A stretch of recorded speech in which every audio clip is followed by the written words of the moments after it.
humanitaires se rejoignent pour une cause commune. Venir en aide à ceux qui ont tant besoin de notre soutien, aux plus démunis. Pour toutes les griffes partout dans le monde, je vous salue et je vous reconfirme que ce 1er décembre, nous avons un grand concert, un très très beau concert dans une vraie salle de spectacle en plein Bruxelles, la Madeleine. Réservez dès maintenant de places standard à 45 €, de places VIP à 65 €. Un supplément de 100 € pour le meet and greet est disponible.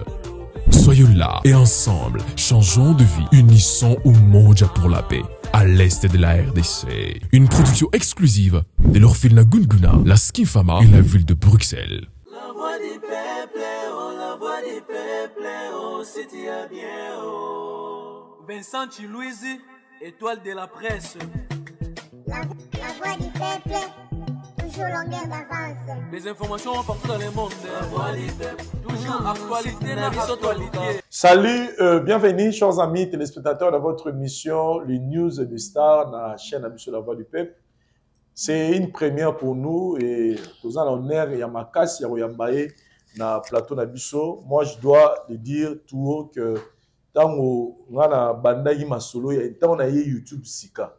En tout cas, ceux qui ont la combo moko yo na yoka et puis na comment quoi admirer côté laïe, elle s'appelle Grace Mbizi la sexy.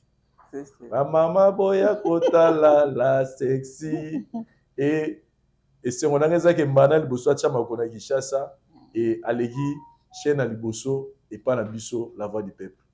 La sexy Grace Mbizi. Bonsoir. Bonsoir. Vincent Chilouizi. Bienvenue dans Mora na biso Kinshasa. Merci. Malgré qu'il s'est joué à l'Obario Zara Braza. Il a la taquette. Merci. Naza bien Angolo Anzabi. En tout cas, c'est moi ma casse pas l'angaï parce qu'il faut te reconnaître que Bino, tant biso to yé internet, Bino ba tu peux ça biso pe courage ou la force ou au monde que vous allez bana mais vous êtes fait un nom à niveau il y a réseau partout on parlait de vous il y a on les lobbies sur le but de découvrir ici Kaouta et mais grâce Mbizi la sexy il a eu na maputa non pas d'abord nalati maputa par rapport il y a Nazana Braza et Nazana Kinshasa d'abord pour notre raison pour tout, pour notre députation nae ko sala balbanini nae ko sala propagande na ndenge nanga, tu vois. Donc quand je travaille quand c'est le travail, j'ai décidé que nalata autrement. Ils a décision nazue que nazala vraiment maman, nazala responsable, na changé moi face parce que nous travaillé na honorable raison pour tout. Donc je suis en train d'essayer. Je pense que ça ira. Donc, vous avez une équipe de communication, voilà. Propagande, voilà. Tout ça. Les raisons où il y a Kinshasa. Donc, on a simbi côté communication, il y a raison pour tout. Parce qu'il y a ça à lancer pour l'autre, la députation. Donc, voilà. Et donc, c'est-à-dire, tous en moins temps, mais non, on travaillait, Mikolo, vraiment, on travaille à cheval. Ouais, on travaille vraiment à cheval. Donc, Poto. Voilà. Pour une première, oui, Kinshasa, Tobani de faire aéroport, et si on va dans tel aux logé, au monde Kinshasa n'est pas. Il y a un loba qui vraiment félicitations d'abord à papa Fatih Béton. Ouais, parce qu'il y a un pouvoir. Très donc, Topé ça y est, fleur. Après, moi, je sais pas, moi, Naza logé dans Otana, ils a ville, bon, on a tambolité, Nayoka Bandal. Donc, bandal. Donc, pour moi, pour l'instant, Nathalie Ville, même ça, on a dit, Kinshasa, on est propre. Banzela propre pour moi. J'ai vu sur 10, n'a pas 8 ans pour moi. Après, il faut bien se tenir baka. Il loko, ville, les images. Bapaya, d'abord, ville. Donc, ceux qui vivent déjà, président déjà se battre parce que na moni ba immeuble et tongami na moni ba hôtel asika pour ngala ebi na yaka Braza, je pense ça fait 16 ans passé nayebi na tika même ligne, hein? Même ligne, voilà. Et ça hôtel, et ça n'enga mabete, tu vois, et ça hôtel à Kala, tu vois, mais ba rotana, na moko ebimi pour na cité comme te pour na travailler na Bédachour, hein, pour na respect à patron na ngapé à Bédachour. Donc na moni pour hôtel et tongami ba immeuble na ville. Donc pour moi je dis coup de chapeau na papa Fatih Béton, Mobile Ama Denise Nakero, coup de chapeau pour l'instant. Coup de chapeau. Grâce Mizi, ça fait combien d'années depuis aux ans dans le monde il y a chronique, dans le monde il y a chronique musicale Toloba, dans le monde il y a culturel Koto, ça fait combien de temps? Oh na Oumelia, na ça déjà 14 non 12 ans je crois. 12 ans. Et les lobes sont de découvrir yo, to permettre que ba o ba yeba non pas grâce Mizi. Comment na yo penze zaranan? Comment papa na maman ba bote là? Comment na ngeza Mbizi Mbizi et puis Penny. Mbizi Beni. Penny. Grâce tika bobo. Oui, Penny. Après on a changé quand na longola komba Penny avec des sens na na ti grâce. Penny on se ko banoko monene. P-E-N-I. Mon père là a ça va comme la tona. Et ça maman pénitentiaire parce que la beauté a la difficulté n'a pas c'est quoi. Donc maman a se manifester qui va passer naï a été pénitence. Donc la misère à mon qui après un moment donné na c'est là qui était na longolé on sent que tout na même maman. De même famille maternelle ba yebi comme ba grâce si tu veux. Donc si le maman benga péni mais après na so na monika muta benga péni na kangi longi ba comprend ba koti na j'ai grâce. Donc grâce on les a yo monto mi na imposa ngo na acte de ça na changer acte de ça tina mikanda na grâce na imposa ngo Brazzavillois 100% 50 monsieur Zara maman papa 50 ya ko arracher moi na ngaza 50 papa na Zaïrois maman na congolaise à Brazza malgré 50 si vous yo posera 50 ya biso ya kina ko arracher ka oui oh ah bon ni tu parles pas Zara Congo Brazza Zara pena bongo te njora mutaloba bongo yende mutaloba bongo oh 50 papa et maman 50 papa 50 c'est-à-dire papa na congolais ya ngambu maman congolaise voilà OK nga sota na bandi koyeba mibale biso na ndako na biso tozaka biso no surtout fan JB nga soko moni même libanga liboso na zwa na vie nanga na nzembo primus ya JB ya papa chéri donc biso na ndako na biso tozaka fan JB tant okola maman na biso oloba nanga yo obota na Zaïrois pona bana ekolinga trop nga na yeba JB parce que pona na la sabat na faire comprendre bateau naza so boyebi otombongo aza mobali ya sœur à maman nanga donc nga na yeba JB pas maman en fait. Voilà pourquoi j'ai pas beaucoup quand on dit ma primus biloko soki primus hein na ton mort même donc on a eu JB à grâce na hôtel na biso Marina hôtel Marina OK na ville voilà OK ya ngona na BCB ja no bwa kanga avant kuti na kota monde musique OK donc biso tozaka fan na JB na ndako na biso to fan na JB et puis ba lo banga mingi yo ko bota na Zaïrois yo kid bon na ba JB par cœur en fait. Voilà. Et puis nga pour JB et puis nga na lobango tu vois na lobango tilelo nga na fan ya JB pour être clair moi j'aime être vrai na vie tu vois sauf que toyebi que papa chéri biso ba fan na ye to souffrir un moment papa chéri obimsa album te un moko to qui pas ya un victime vous comprenez un moko pas wata un moko to que bon pas na quartier la terre mais biso na ndako na biso ti lelo to kona makila BCBG. Très bien. Grâce Mbizi au botami na Congo Brazzaville na Brazzaville wana papa na maman bazaki esika moko au botami donc au botami na kati ya ndako ya mariage papa na maman déjà bazaki nga papa tieze mi papa akimi. Comment ça? Akimi akepoto bakimi c'est parce que famille na bango peut-être balingaki te mwana bango azaki jeune donc nga na koli na maman nanga. C'est-à-dire papa zaki non trop jeune tant a pesaki maman azeli. C'est mais ouais, ba kimisa ki na poto. Maman zaki pe mineur. Bazaki ba jeune parce que ma mère elle est encore jeune. OK. Ouais. Et na simana yo maman atikala ko zomba. Atikali non. Atikali maman zoteka mai, maman zoteka moi biloko mike nga na bandi commerce na âge à je vais dire na âge à 7 ans 8 ans. Donc voilà. Et papa qui est dans les poteaux. Oui, papa il faut reconnaître qu'il a 12 ans. Wow. Donc, c'était pas surtout le qui enfance na yo, non, j'aime pas trop parler parce que j'aime pas trop parler. J'ai vraiment souffert. Mais après, je pense que j'ai pas noté la film Roboy na kacha avion tant noya. Motumo lobby faut pas tout cela passer. Au monde kambo até leki. Tout se base à mingi na présent. Tu quand c'est basé na présence c'est important pour na yo mais pour na bateau ba ota la biso. Pour na bateau ba ota la biso. Et bateau ba ota la biso voilà pour ça passer na ngate. Non, dites-vous que non. Dites-vous que les lots grâce aux alliés sous inspiration à Batu Belé. Et Batu Belé a ça grâce mise au tout le monde la mouka a commis grâce mise. Donc grâce mise il faut monter ba motuta a eu référence na yé. Faut y ba que grâce mise à la lanzala jour moroboé. Grâce mise à beta makolo. C'est une façon de motiver mutuana lelo. Comme ça zo kemba lozo ba pour faire kana zara le roi grâce mise. Maye ba pegete grâce mise au mona lelo ala na rotana tam sous ala la ram comme ça na carton.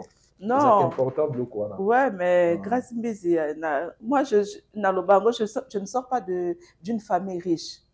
Certes que bandeko ba maman bazu ba grâce, bandeko ba maman ba bali moi mais bali ba mbongo, lokola maman sœur maman biso bala otombongo azaka deuxième femme, troisième femme si tu veux après les lois comme ma première femme parce que hôtel marné comme ayé. Donc baza basi biso basi tozo aka grâce aux amis bali, mais ça c'est pas ma famille. Même Otombongo, ce n'est pas ma famille, pour être clair en fait. Tu comprends? Mais j'ai eu cette grâce aussi, par exemple à JB, tu vois, papa chéri, mais ce n'est pas ma famille Otombongo. Ma famille, et ça, moi je ne sors pas d'une famille riche. Tu comprends? Donc, naï grâce mbizi na koli na biso, tola la na butu, maman opia biso mai. Opia biso mai to vim sa libumu, tola la. Dans libumu ezala na mo iloko na liwe, on comprend le système tola la. Donc, na cool na bonheur te. Je t'ai dit que papa tcheze me aye une poto. Maman na oteka biso to galérer et mota cool sineza koko. Tu vois parce que ma mère était jeune, na ba commerce na ye non, ça marchait pas, tu vois. Donc mais ce que j'ai reçu, la grâce que j'ai reçue ya koteka parce que j'aime vendre. Wanoteka ni déjà na 7 ans là. Na banoki no sombara ba tuiteke, oui bien à l'époque. Je sais pas si tuiteke tu connais pas. Tu t'es que Zambé. Oui, tu t'es que oh mon Dieu. Oh mon Dieu. Il y a rouge boyé, va te carrocher au touti. Et ça gouboyé rouge. En tout cas, non moi sick, regardez moi sick. Ah ouais. Bon, naïbi voilà. Donc so sommet en bon na banote kapo to liana koko na ngape. OK, koko pas kufa déjà. Te koko na ngaza. Ah na poète là. Ko amona raningo ki. Maintenant tant qu'on évolue, donc même classe pesaki moi pas si. Non, la quotidien, le bas na batu vérité. Moi j'ai pas au moins na soni pena na tika soni na sima. J'ai pas eu cette grâce na kindécole. Et moi na so batu amoni na page na batu ba critique. Moi je m'en fous en fait. Mais batu ba critique batu. Ba yebi pas ça batu te. Oyebi via grâce mbizité mais oya na pas. Nga au moins on s'est débrouillé. Papa, bateau combien? Et puis bateau, moussos kuto, opese écouta dicté, au kokate. Mais moi je m'en sors, non, je page nanga. Mais bateau, oyebi vinanga te, donc vinanga esengi ke na koma boye tout le jour na lamuki na komi texte nanga ndenga na komi. Étude nanga peut-être nga na komaki nanga te peut-être na zoba nga te. Na diplôme moko te.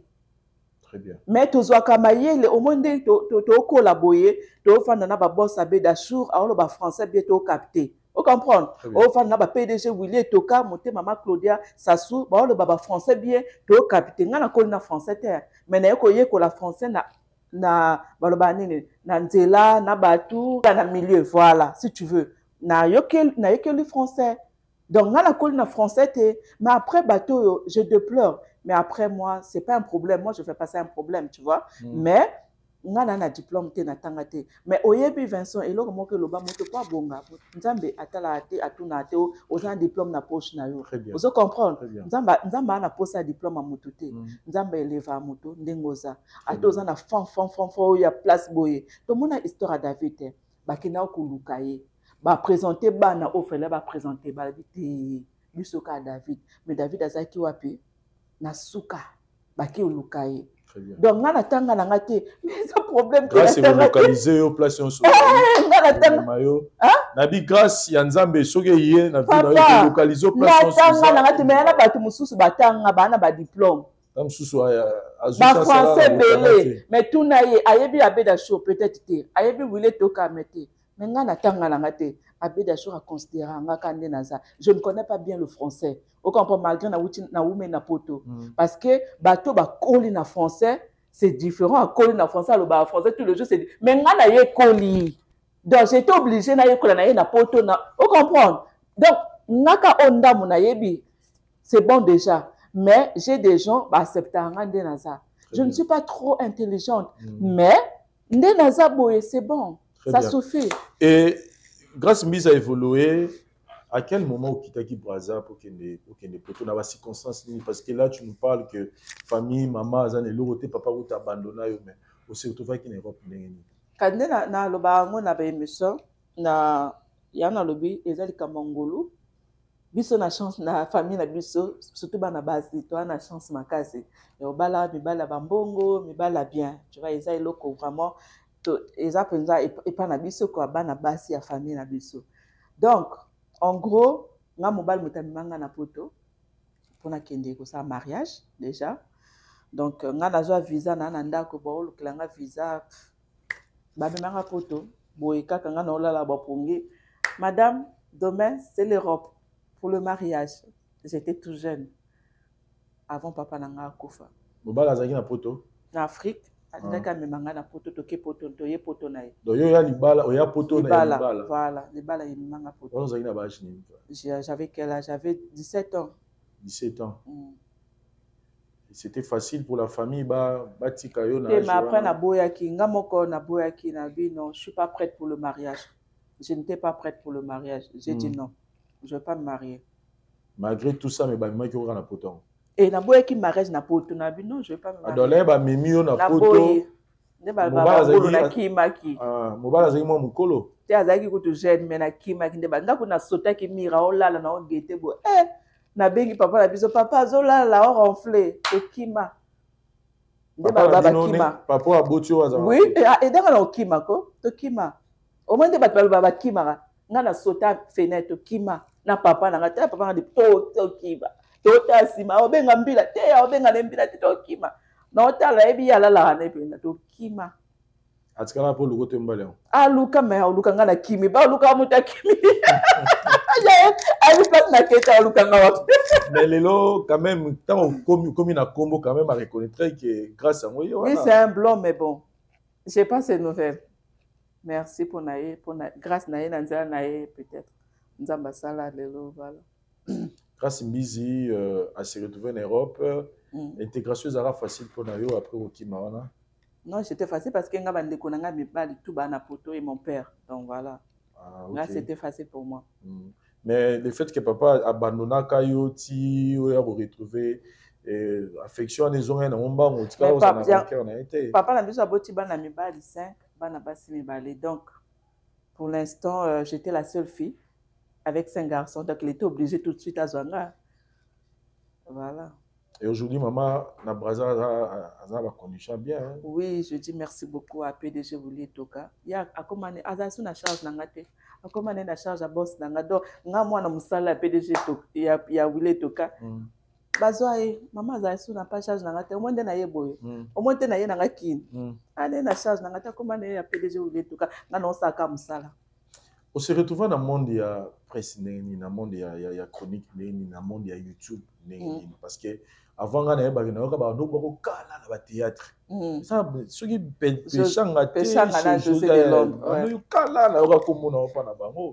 dédication. On se retrouve dans le monde de la chronique. Bon, on se retrouve pour la camarade dans la passion Sibembo. Voilà. Danser, voilà. Chanter. Ouais, parce que ça va nous confondre pas nanga. Parce que je m'en passe ça le bilanga. Ah, grâce. Moi, la photo. Oui, avant la photo. Té, tant à l'umwa déjà. Ok. Je m'en le bilanga. Ah, grâce. Moi, n'ai pas star. Ngabi oui. Abi nanga yo pe faire star. Ngabi na star. Moi, basa la star on est. Abi, au moins des aboyés. Yo faire chanteuse. Soit wana chronique ils a quitté net les lobes. Gambela na internet. Déjà le nom et l'exhibition sur Gambela na internet, c'est-à-dire les ali bongo boutique oyo bandeko ndeko na biso aza awa na Kinshasa à rendre disponible pour la bino bandeko aux la poto mingi to ebine ezalaka aux la posa aussi la provision pour la ndeko na yo pour la famille na yo pour la ndeko moko tala na télévision monika to passer un mois difficile moi apporter assistance pour la orphelinat moko pour la homme de vieillard moko aux a besoin ba ke tiki la bango biloko rolia gambela na internet et pour la yango donc bobenga bango bobenga na place on a besoin biloko koma obengi bango bosola dans les bons c'est-à-dire ba assurer lo nanu biloko au sombi et puis ba assurer lo biloko en place oyo ko soma matière kende donc nous ça la donne orphelinat nous ça la donne homme de veillard ya biloko rolia ba loso ba semoule ba huile tout ce que vous voulez ba miliki en tout cas bengi bango kaka na numéro na pesi et ça le cabo sérieux celui Vincent Lobi c'est que rassurez-vous que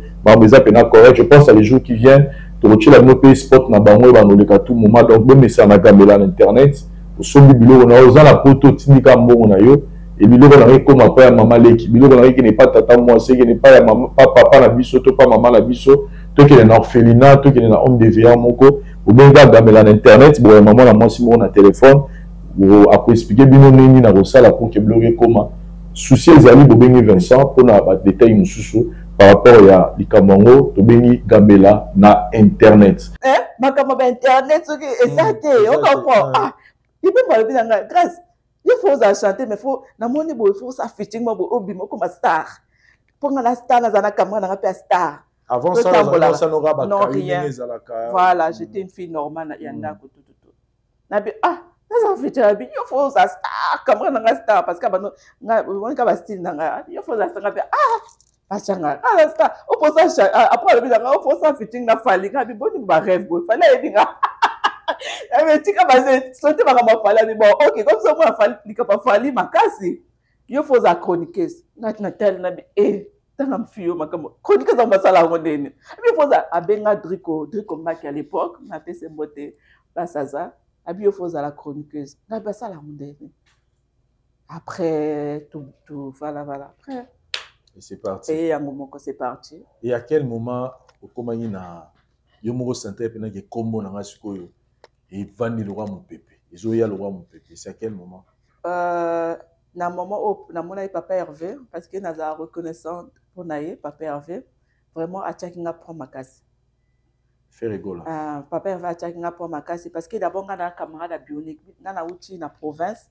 Après na côté Paris parce que dans zaki na province na bionique qui n'est propre ou il y a bien s'occuper donc ayeba ina la partir aller qui na donc papa Hervé à l'époque avec le grand frère na donc comme ce qu'a bien bionique à tout na bionique mais quand moi parce que tu vas noter la trop na bionique na mien na province après tanga na on ça na ba sapeur après je me connais ezaki boîte noire voilà merci boîte noire hein tant boîte noire et bimi papa Hervé a benga oh il faut ça l'émission nangai oh nga sala na ba saper ba délire nangai na ba no sala tout oh nga mona olakisa yo nenga poser ba question effectivement et tombaki pe aboka nga na générique po ba tono ze boîte noire na ye ba tono ze la générique aboka nga libanga pe bien tout ça l'émission ba tono ze la ba ça l'émission na ye aboka ko ça l'émission na parce qu'il voulait me introduire dans le monde de la musique aboka ko ça l'émission na Adi Londolé na ta comment ya Adi Londolé na l'aura tendance P, tu vois donc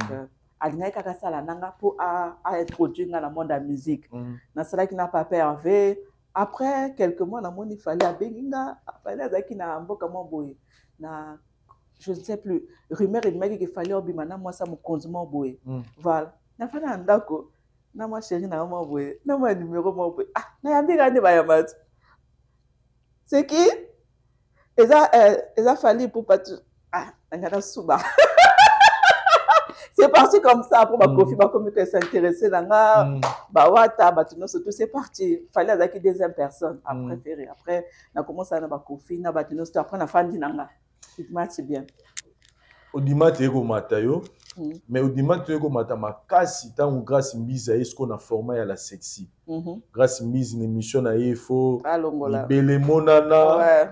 Et ça qui est une idéologie en fait. Non mais ça qui est idéologie. Oui mais Esaïe a forcé na s'imposer, tu vois, non forcé penza. Tu le faisais avec toute ta conscience, tu te disais que et parce que bato monsieur banda ko déranger ba mère nini moi la ça doit exposer nzo tourner boy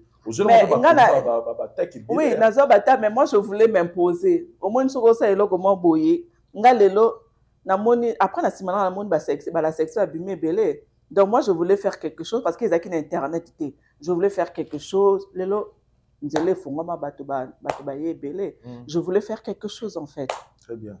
Et puis je le fais plus. On a longola non. Et puis même qui sexy depuis na bota et du mien. Na sala ngo sauter. Bon les solo tora ya ba chirurgie au grâce mise à sali chirurgie na mabele chirurgie na bo. Ezaka ba bezi to penza. Vous avez pendant ça ba chirurgie au ça na rata ba ba émission. En fait moi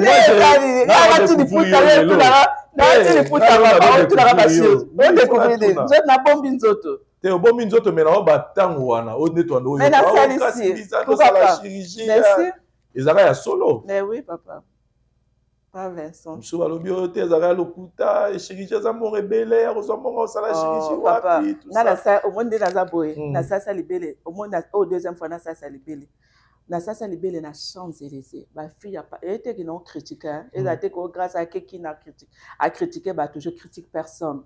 Tu vois moto na motaza na bozwi na ye moto na moto ana ba façon na zwa kambongo. Tu vois papa même na kin na ndenga mabete en général je parle des filles nous les filles.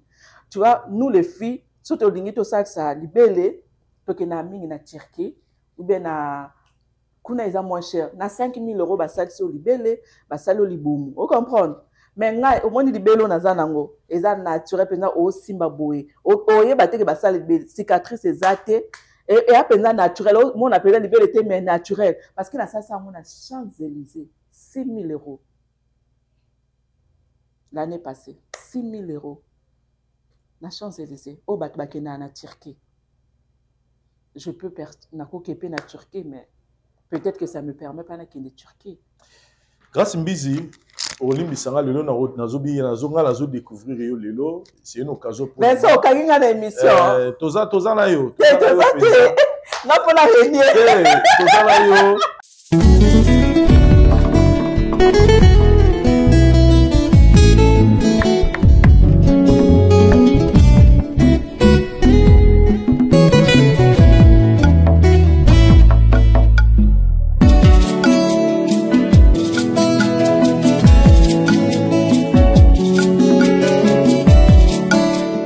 na ba ki olimbisanga na découvrir yo mwa mukie siko ba masolo to yoka wana ezaka to yoka to ezaka pene ya solo asone Grâce Mbizi avasa na émission faut ba bimana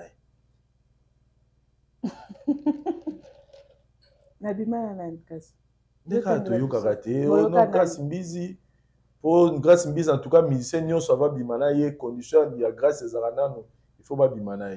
C'est-à-dire, qu'est-ce que je voulais dire, question qu'on a posée, c'est que on a voulu donner une image à Grâce Mbizi comme une fille légère, une fille moutounio sakoya, à sakani naye, tout ça.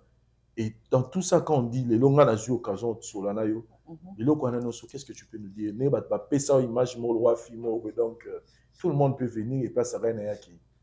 Kasi bata ba dokite bata bitema mais après biso ba congolais to linga ko juger batne la télé na apparence. Mais au moins, moi, si Moussoso a moi ça libale à la ta maputa, mais nga na iba film na mona apenda ba film na zaboye. Dans ce bâtiment Grâce Mbizi bâtiment aux apenda vie à Grâce Mbizi. Nga ba musicien moi j'ai du respect. C'est mes grands frères, je respecte tout le monde. Ceux qui na lelo na ande na fan na plateau na yo, c'est eza Grâce na bango. Tout le monde a mis une pierre. J'ai le respect à tout le monde. Tu comprends? Mais musicien oya olobaki ayebi nzoto a Grâce Mbizi. Attends moi mi balé mi ça. Kasi yo lobi mi balé kaka, mi balé mais au moins eza bato tout alors. Donc voilà, moi si on retombe pas mourir. Kasi lobi, respecte toutes les musiciens. Mais ba te que Grâce fi moro boye. Non, c'est mes frères, je les respecte, je respecte tout le monde.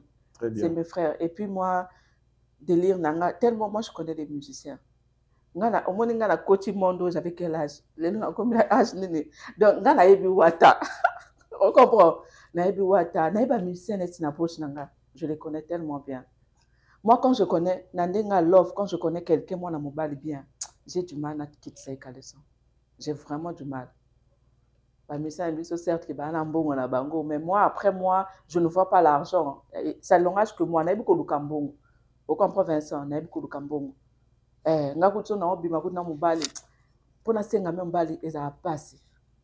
Tu comprends? Moi, je ne vois pas d'abord l'argent. Mais,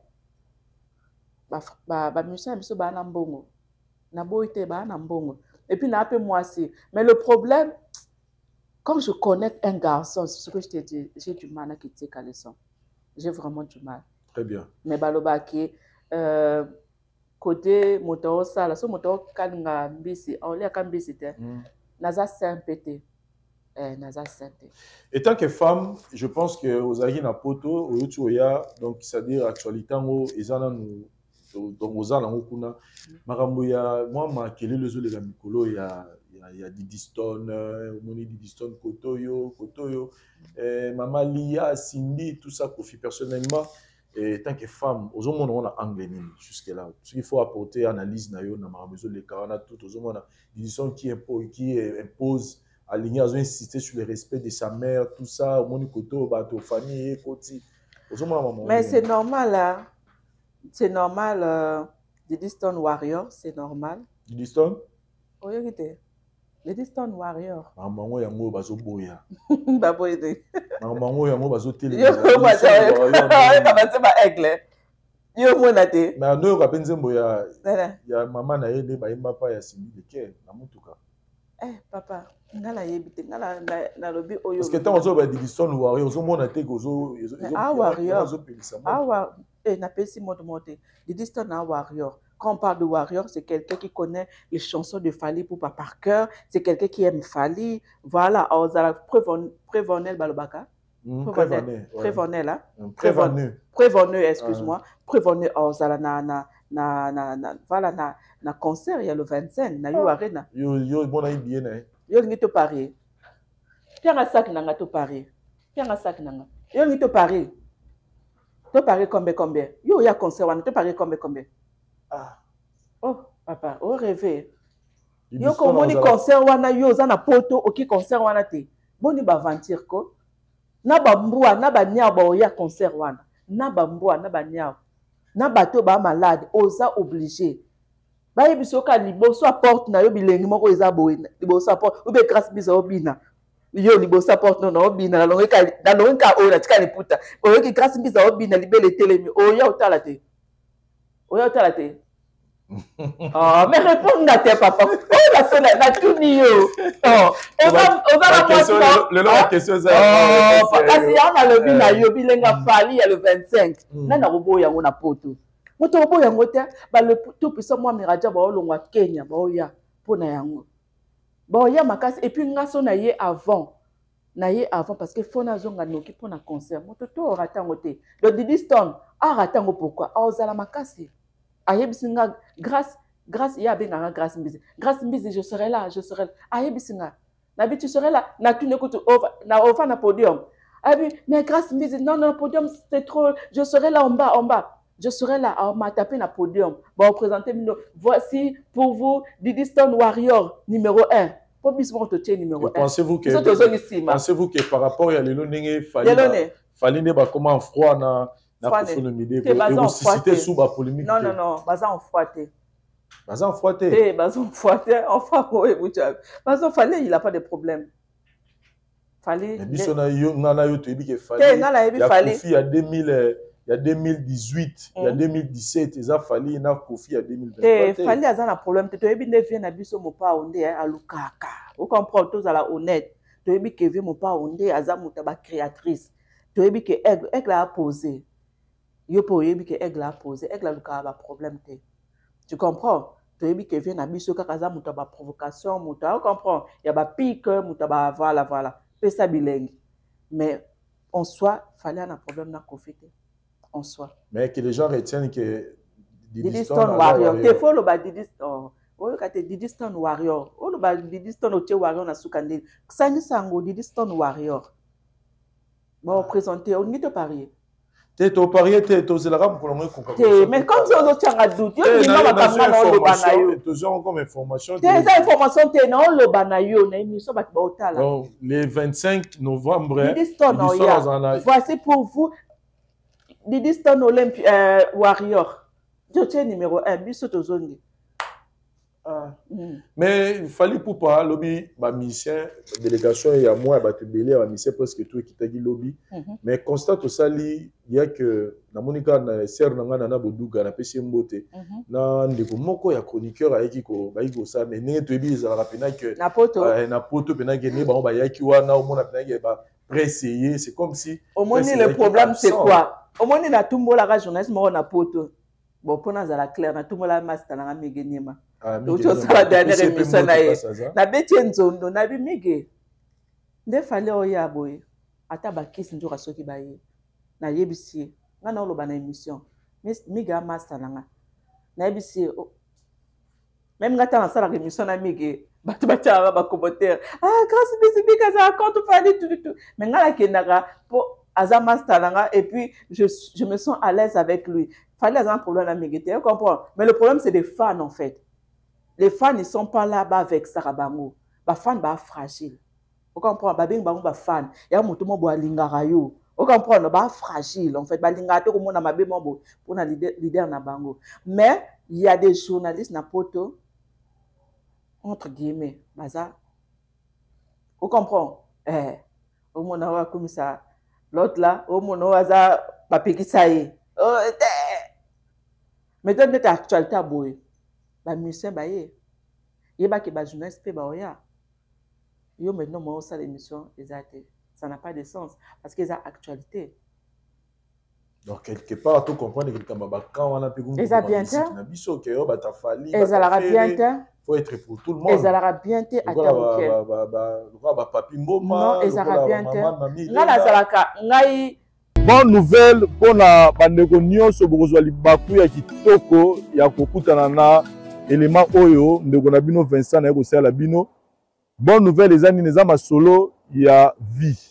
Awa bozomona nazala makadam oyo yo yango ne memaka bat memaka biso ti na Maluku centre. Et memaka biso na Maluku centre, c'est-à-dire bifurcation ya boulevard Lumumba. Oyo nzela mso eke mbaka na ti banzela banundu oyo ne memaka biso ti na Maluku centre.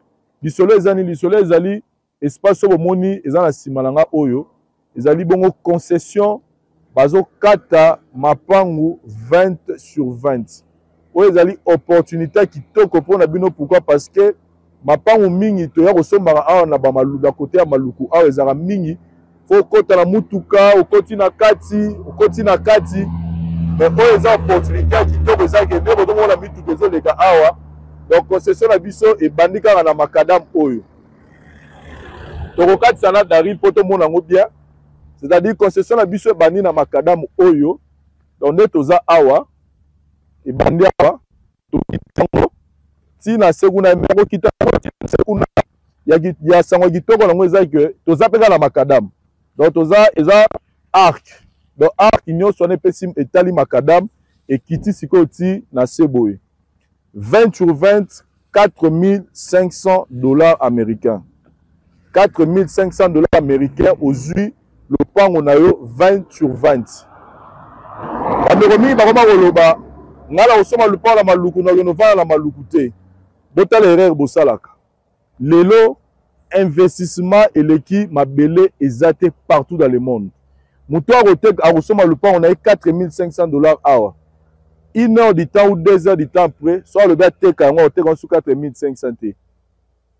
Alors que mbongo yo bomi na banque, soko 25 ozaki 4,500, sur les compte courant, après une année okuta yango ekomi peut-être $1,000. Sur les compte épargne, peut-être babakiselo $10. Mais awa kaka 1 heure ou 2 heures du temps pour sombi malamoko bénéfice ekomi yo parce que eza pe na cadre investissement. Donc pona bandeko baza na posa kotonga bandaku na bango ya ba rêve na bango parce que lelo qui chasse ezo fongwama. Pourquoi pas kotonga ndaku ya rêve na yo nengo lingaka lupango no ezala? Pourquoi pas koboma mbongo na yo na mabele parce que ebi lobi nini ekozala te? Et surtout que les espaces sont déjà développés, bandeko mingi baza na bandaku awa basi batonga courant mai makambu tout eza kitoko makasi. Donc awa tozali pour na ba contact nyonso bureau na biso ezali bongo na commune ya Lingwala. Avenue Kalembelembe numéro 256 botunika la flat hôtel Tenazia. Donc eza non loin ya commune ya maison communale ya Lingwala. Donc boye wana bokuta bandeko bazala pour kopesa bino ba explication lisusu bolingi to bobengi biso na nzela ya téléphone na ba numéro oyo bomoni totili bino na se. Visite ezali bongo chaque dimanche na charge na biso bis ezali wana pour na boya faire visiter bino esika na bino. Ndeko welela parce que awa tozaka na 229 parcelles ya pamba. Donc 229 parcelles ya pamba neza awa na kati ya concession oyo eza opportunité pour nous parce que oza tout près ya Makadam. Donc Makadam ozomona oyo soko continuer tout droit au keti na Malukuville. Donc toza Malukuville eza mwa musika na sika biso tozali. Welela ndeko siko ozali na poto partout même na Kinshasa awa yaka kosomba mabele na yo tonga ndako na ya rêve to yako bomba mbongo na yo na nzela mabele po lobi yo kaka ndeko bénéficier. Donc pour plus de contact na lobi benga biso to boya na bureau na biso boko sepela. Merci.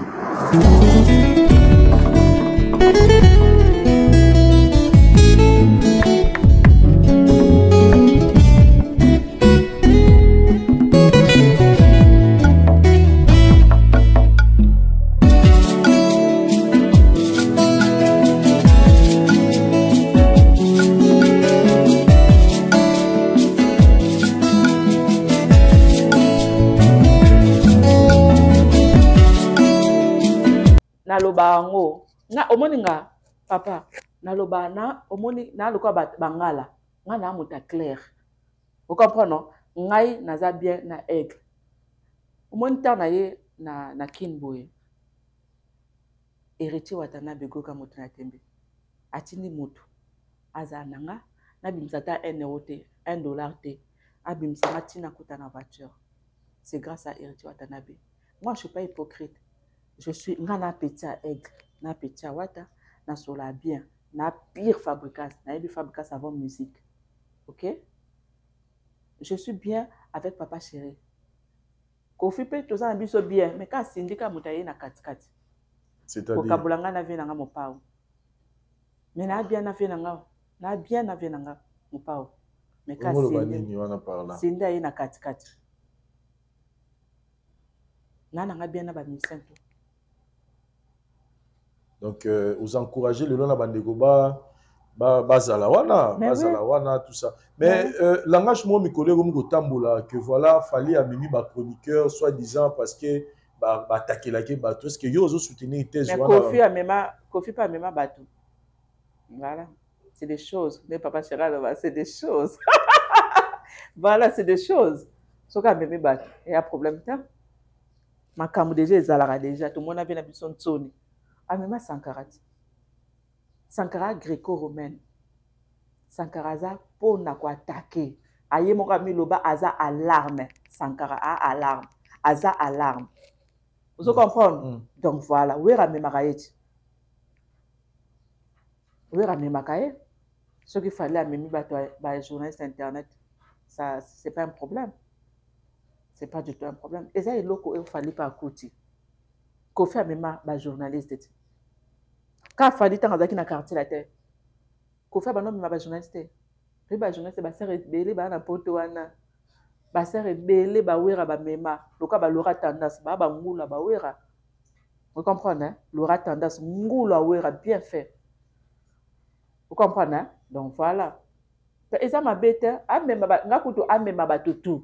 Ba eza spectacle, eza événement. Amema ba tu eza ma bête. Amema batu, azwa kutu batu, amema.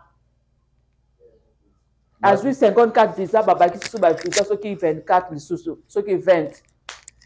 Fallait encore matina 100, kangali kamna ebiso. Batu bako ya.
remerciements de celle que les Congolais appellent affectueusement Mama Waro, Marie-Olive Lembe-Kabila, dont les rénoms des actions ont dépassé les frontières. En effet, mon ONG Initiative Plus a été créée en 2007. Elle organise depuis 2010 des actions humanitaires en faveur des enfants touchés par l'hydrocéphalie et le spina bifida. À ce jour, nous avons pu opérer plus de 1300 enfants à travers des campagnes menées dans différentes provinces de mon pays, la République démocratique du Congo. Ces campagnes sont également orientées en direction de la lutte inlassable menée contre la stigmatisation des familles dont sont issus des enfants, sans oublier des initiatives multiples de prévention qui accompagnent ces campagnes médicales. Présentation, discussion, partage d'expériences et témoignages étaient au rendez-vous. La délégation du centre hospitalier Initiative Plus, sous le lead de Jeff Ntalaja, neurochirurgien et coordonnateur de cette formation médicale, ont procédé à des consultations et à des interventions. On est venu ici d'abord premièrement parce qu'on était invité par l'équipe de Côte d'Ivoire pour la journée de l'hydrocéphalie. À l'occasion de la journée de l'hydrocéphalie, spina bifida, ce qu'ils font parce qu'ils étaient au courant de ce que nous faisons aussi. Alors on voulait passer ces pour l'échange d'expérience. C'est dans ce cadre qu'on est venu pour voir un peu par rapport à ce que nous faisons, ce qu'ils font. Et ce sont des échanges qui sont riches pour nous tous.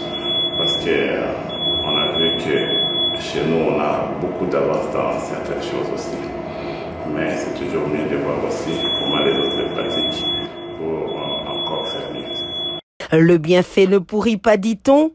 L'épouse de Joseph Kabila Kabange a su toucher la Société ivoirienne de neurochirurgie par ses œuvres. Elle a été couverte des cadeaux pour l'encourager dans son apostolat pour le bien-être du prochain. Nous sommes bel et bien à Abidjan, la capitale économique de la Côte d'Ivoire, avec ses 5 millions d'habitants. Ici, la renommée de Marie-Olive Lembe-Kabila ne fait aucun doute. Ses multiples actions humanitaires sont suivies et bien connues. La présidente de l'ONG Initiative Plus soutient d'ailleurs depuis quelque temps l'ONG ivoirienne Espérance Hope, qui regroupe les neurochirurgiens de la Côte d'Ivoire. Et c'est dans ce cadre qu'une forte délégation congolaise, composée entre autres des neurochirurgiens congolais, s'est rendue à Abidjan afin de participer à la campagne médicale et à la conférence scientifique axée sur l'hydrocéphalie à l'occasion de la journée internationale consacrée à cette pathologie. Les interventions chirurgicales se sont également étendues sur le spina bifida. Cette activité de lutte contre ces maladies a été organisée à l'hôpital Mère et Enfants de Bergenville, parrainée par l'épouse de Joseph Kabila Kabange, sénateur à vie Marie-Olive Lembe-Kabila. Madame le professeur Espérance Broalé, présidente de la Société de neurochirurgie ivoirienne, insiste sur la sensibilisation sur ces pathologies afin de partager les informations importantes. Mais les remerciements iront à notre marraine qui a spontanément accepté, dès qu'on lui en a parlé, de parrainer cette cérémonie. Madame Marie-Olive Lembe-Kabila, qui est présidente fondatrice de l'ONG qui porte son nom, l'ONG Initiative Plus Olive Lembe-Kabila, qui est vraiment engagée dans tout ce qui touche la santé et le bien-être des populations, en particulier la santé. Elle a accepté donc spontanément et elle est représentée ici par M. Adam Chemissi, que je voudrais prier de transmettre tous nos remerciements. Elle est venue avec une forte délégation. Sur la chaire de l'amphithéâtre de l'hôpital Mère et Enfants, Dominique Ouattara à Bergenville, Adam Chemissi, coordonnateur de la cellule de communication de Marie-Olive Lembe-Kabila, qui lui a représenté à cet événement, a réitéré les remerciements de celle que les Congolais appellent affectueusement Mama Waro, Marie-Olive Lembe Kabila, dont les rénoms des actions ont dépassé les frontières. En effet, mon ONG Initiative Plus a été créée en 2007. Elle organise depuis... La voix du peuple, oh, la voix du peuple, oh, c'était bien, oh. Vincent Chilouizi, étoile de la presse. La voix du peuple, toujours longueur d'avance. Les informations partout dans le monde. La voix du peuple, toujours actualité, actualité.